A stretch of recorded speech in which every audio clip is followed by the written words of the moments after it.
Sejumlah anggota Dewan Perwakilan Rakyat Provinsi Banten Dapil Kota Serang melakukan reses masa persidangan ke-1 tahun sidang 2022-2023 ke pemerintah Kota Serang.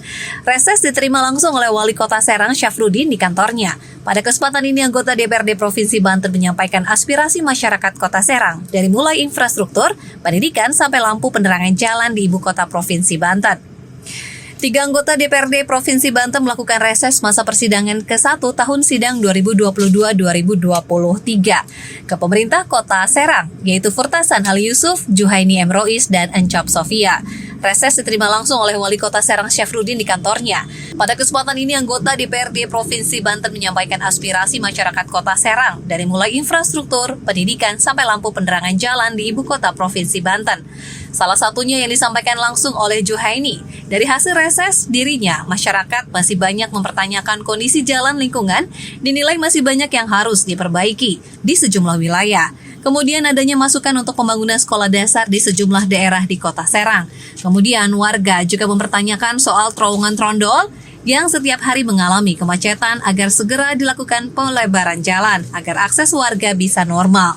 Dan soal penyerahan aset yang kewenangannya diserahkan ke provinsi seperti Jalan Bayangkara. Juhaini juga menyampaikan jika reses ini selain menampung aspirasi masyarakat Kota Serang dan disampaikan ke Wali Kota Serang Syafruddin yang memiliki kewenangan, DPRD Banten juga menerima aspirasi dari pemerintah Kota Serang terkait aspirasi yang bisa dibantu.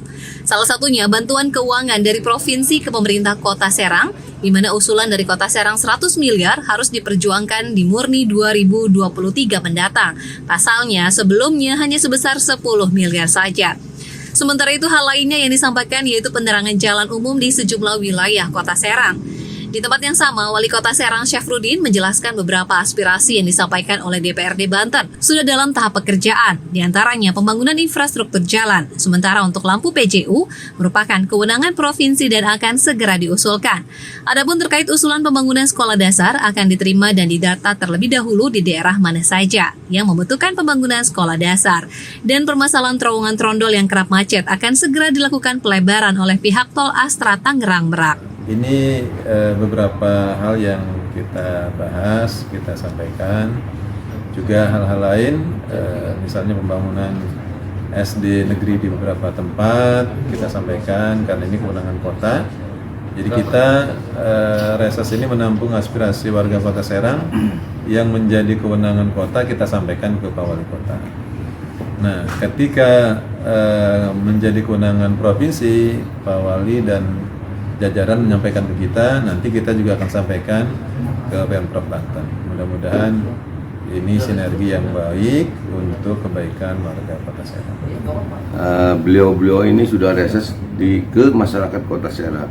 Artinya menerima aspirasi dari masyarakat Kota Serang kaitannya dengan pembangunan Kota Serang. Jadi keluhan-keluhan warga sudah disampaikan dan keluhannya sudah disampaikan juga ke pemerintah Kota Serang. Banyak sekali keluhannya, kalau saya sebutkan satu persatu ini kayaknya banyak ini. Yang intinya, yang pertama kaitannya dengan infrastruktur, kemudian pembuatan SD, kemudian juga PJU dan lain-lain. Kemudian dari pemerintah Kota Serang yang mengajukan, ada beberapa yang diajukan. Yang pertama adalah normalisasi kali yang menjadi kewenangan provinsi ini karena akibat banjir Kota Serang ini juga karena saluran kali yang menjadi kewenangan provinsi ini belum dinormalisasi.